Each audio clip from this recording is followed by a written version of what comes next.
Yes, sir. Okay, Okay, recording it in is, progress. it is my honor, truly my honor, to be in the presence of Coach V. He's got a name that you love, but nobody can pronounce it without murdering it. So everybody affectionately calls him Coach V. And I'm going to let him introduce himself a little bit, and there's more information down below on the text. Basically, he's a hometown hero for Elk Grove, where I live in California. And we just met last month at the induction of our Hall of Fame for this city. In our Hall of Fame, we got Bill Cartwright, Chicago Bulls. We got Olympic gold medal winners. We got all kinds of people. And now we're graced with the likes of Coach V. Good morning to you, and Merry Christmas to you this season. Oh, Merry Christmas, Reverend. Thank you so much, and I appreciate the opportunity to be here. Thank you. Yeah, I know you're a busy guy. Around town, what most people know about you, they don't know too much about your background. You were like 10 years coaching at football up there at Boise State and got bowl rings and everything to prove it. But what people know you for here locally is all your work with youth and sports and helping the community. You're really that kind of person. And I've seen a few of the things you put online, but I heard you at your induction ceremony, and you kind of had some really inspirational words for everybody. And I said, I got to talk to this guy because I've had a lot of people that I've interviewed over the years, movie stars and other people, and I go, this guy is unique. He's different. And being Christmas season, which means for some people it's just the greatest time they ever had to get their Hmm. family together. But for those people out there, and because you work with these kids, there's people out there that are going through divorces, they're going through turmoil, they got alcoholics and drug addicts in their home, they got suicides, they got all the things going on. So I'm going to stop talking because being an Irishman, I have no pride. I could talk forever and I don't get it. I thought I'd let you kind of take the stage, realize I got a veteran audience. Right. I got Christians, non-Christians, I got everybody, but everybody basically is a spiritual being. Mm. So if you got some words for this holiday, for our youth, most especially for those first facing trials and tribulations, which is everybody during COVID times, I'd love to hear anything you got to add because I'm looking for that positive message out there. Oh, yeah. Thank you, Reverend Bill. And again, thank you for the opportunity to be here this morning. And this, the Christmas season, what I coach, teach, and train amongst my Fortune 1,500 and 100 companies, clients, billionaires, millionaires, 100,000aires, community champions, and community leaders is this message of the gift. It is so easy. Let me start this way. It's very hard to encourage and uplift people, but it could be even easier than it is to uplift to be negative. And all of us can be brought down by negativity, whining, complaining, blaming, haters, critics, and our own self-doubt. And it takes a tremendous amount of effort to really choose to be around the right people and have the right thoughts. And in this, the month that I celebrate the gift of really, before salvation, there had to be a gift.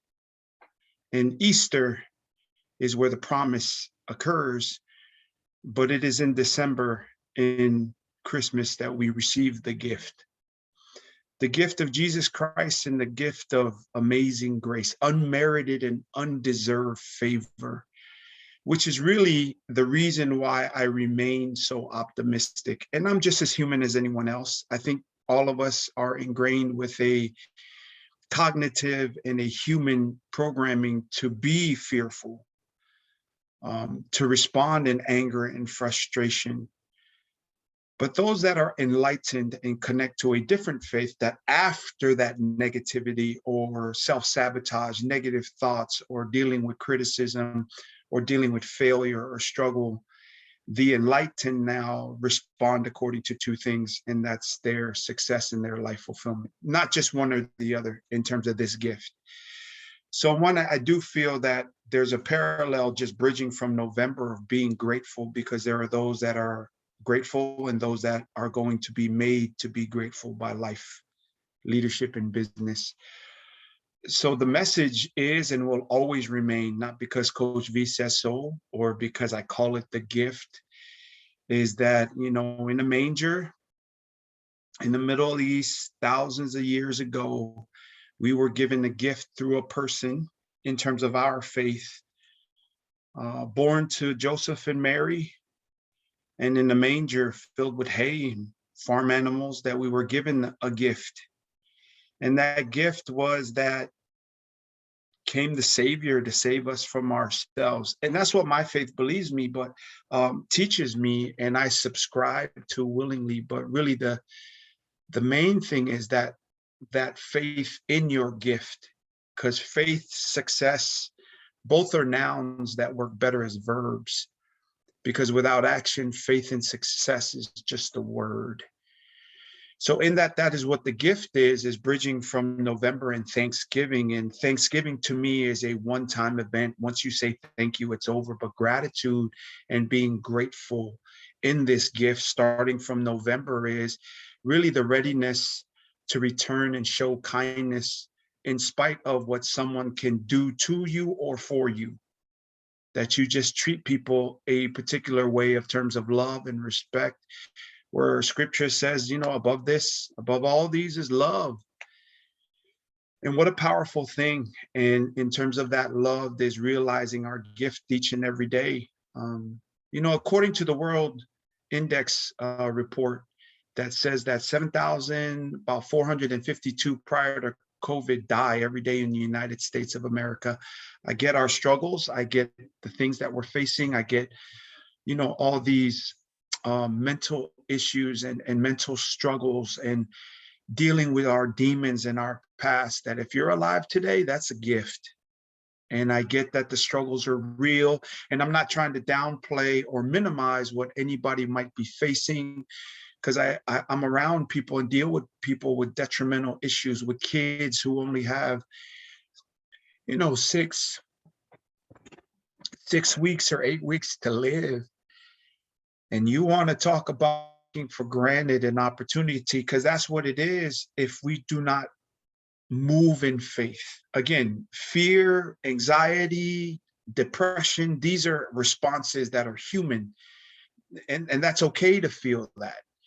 But the response, according to now, choosing and making the choices and the verbs, the action to show that you're grateful for a gift that many people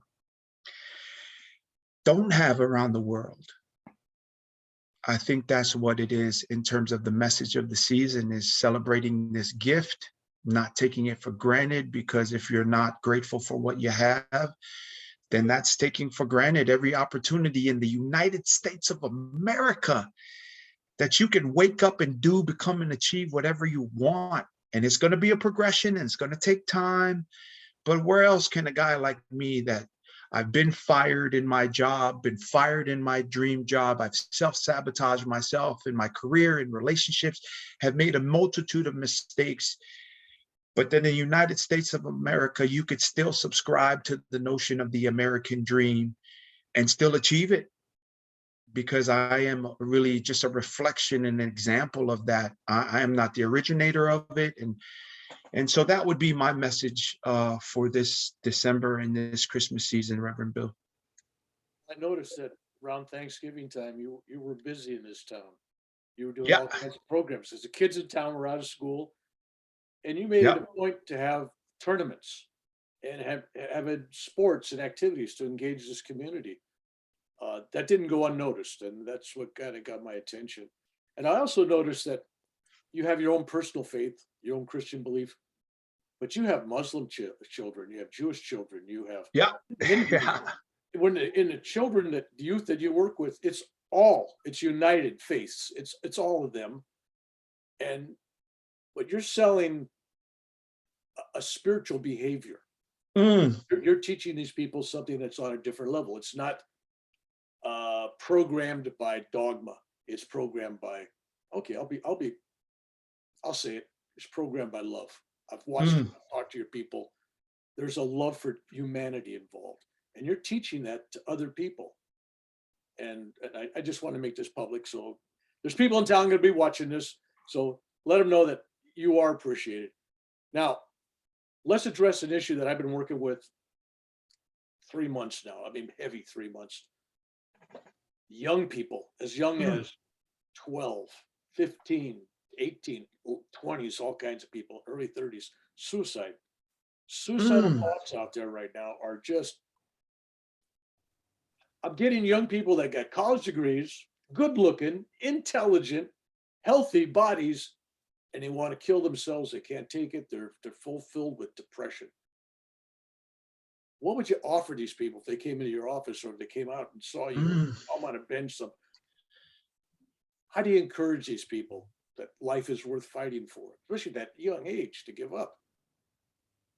Yeah, I think that is a remedy that the entire society is facing, including the Polynesian people that are Tongan, Samoan, Hawaiian, um, Palau, and the people of the Pacific. We have an increase that is parallel with the rest of society worldwide in terms of this.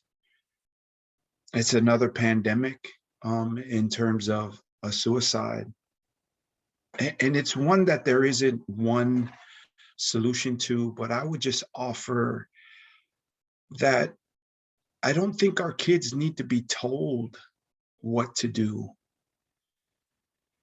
They need to be shown that we care. We debate about these, participation trophies and this acknowledgement because they participate, and for the same reason why my foundation, Invictus Youth Foundation, is not a faith-based community organization. Because I have found both with my clients, the companies and the 30 industries that I work in, that I have no relevant experience or expertise. My community work and to how I would approach suicide is that, people really don't care what you know until they know how much you care. I can only pray with families and kids when they come ask for it because they see a level of affection and attention and time that's invested, that they would go, Coach, would you pray? Would you pray for us? Would you pray with us? And I would ask the same in terms of all of society to consider asking questions and listening. Very similar to depression and dealing with loss in terms of grieving. I don't think even a person like me who's a professional speaker, I subscribe to the notion to listen. And I call it the passive power of listening in my teaching of empowerment, is that you ask a question and listen now empowers people to feel that they have value, that they're seen. They're not just told what to do and directed, but asked to consider, and also share with them, hey, I get why you're feeling this way. Life is hard. Instead of the old solutions that we grew up with, right? Reverend Bill, we would respond like the society today just quits. Look at the labor market and the vacuum that's in the labor market. That we're offering more money, but people still won't take it because people don't care what you know until they know how much you care. They want to be in a place where they're developed for personal growth, advanced for professional advancement, and told that they're appreciated, nurtured, and the word that you said, loved and cared about, that somebody actually cares for their personal well-being. Because it's really ironic, right? For all the power that's within an individual, if any of us would die today, the oceans would still have high tide and low tide. The people on the freeway never stop. But that's the irony, that this is the gift that we have. And when you empower people, say, yeah, if that's what your solution is, I see why. But may I also ask you to consider to look around and see all the gifts and all of the blessings around you.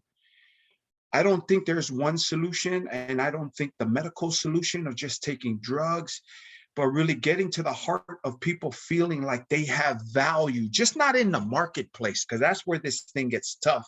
Because approaching CEOs, and when I coach empowerment, they go, oh yeah, I love that. everything that you're talking about. Develop people for personal growth, advance them for professional advancement, and give them a pizza party so they know I care. That's manipulation, and then we make more money. No. There's a vast difference between people feeling like you genuinely and sincerely care for them, that now allow them, because of all of the talking and the communicating, that we impact their self-talk, that they tell themselves and acknowledge that they have value. And in spite of the struggle, the failure, the difficulties, that they can figure this thing out. And so that is something that every society, I get this same question, whether I'm in Australia, New Zealand, radio or TV, via Zoom, in Fiji, Hawaii, Southern California, everywhere that I go, this is a major issue that not only youth are facing, but adults. But then when you ask people to come to a free basketball camp, or we have 225 kids come through our doors for free for 2 days, and we use a platform that they love to teach them character, to teach them to make choices that reflect integrity, to make sure that they know that though academics is stressful, that they can be successful and operate on a high level in academics. And that's only part of the equation. But before what their grades say they are, that they're a person and a child of value, and that they can strive to be excellent in everything it is that they do. And that failure and struggle is part of the success process. It's not different. And that's where a lot of this becomes mistaken by kids who are very young, is that they think that failure is different than success, that either I'm one or the other. No, this is the same road that all of us had to travel, Reverend Bill.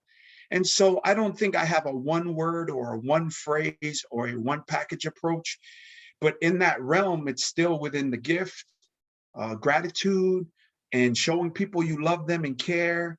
Because people, they just don't. In the corporate world, I say it like this so I get everyone's attention in the room, that people don't give a shit what you know until they know how much you care. And then once they know that you care, now instead of creating what's called in the corporate world buy-in, Coach V, help us create buy-in and buy into our culture. Now we win hearts and minds because they subscribe to it willingly, and they trust you. They become loyal. And the studies show, both in the corporate markets, in the corporate space, as well as the children in our community, when they feel loved, cared for, and that they have value, their engagement increases 60% plus. And then their productivity increases, and what they do and their grades. So this is the human approach that I would take, Reverend Bill, and I hope that we continue to search as a community and as a society for the solutions to that. Right in tune. I knew I'd ask the right guy. I appreciate that, Reverend Bill. Now, I've heard rumors about your own life, and I'm kind of interesting because you kind of started down there, right? Yeah. And you rose up and a few times down and back up again. What or who motivated you? Because you had a lot of opportunities just to say, hey, no, and do something else. Right. Yeah, that's a good question, because I think too many times I'm either applauded or recognized or given awards for overcoming, my start here in the American dream, having to learn the language, growing up where some of the best meals of my life were just that cardboard pizza at school, which I was so grateful for that. And really, it comes from that American dream and that urgency that if I don't do this, I die. And simple I can put it. It's like I'm often talked about in corporate boardrooms and back in my hometown of Pomona, California, that this guy started like this, and then not only did I start like that, but I continued that mediocrity, where I didn't get into UC Davis till I was 23 years old. As a 23-year-old sophomore, my first days on campus, I was the oldest guy in the locker room, trying to walk on at a Division II non-scholarship school. And really all of that because that was my only path at the time. And so many people, they whine, complain, and blame about their path. And the people that make it and create their own path, in spite of what that path is, they're grateful and they progress forward. They fall, they tumble, and they go backwards and they self-sabotage themselves. They face adversity. They start messing with the party life and they hang around the wrong crowd and then they jump back on the path.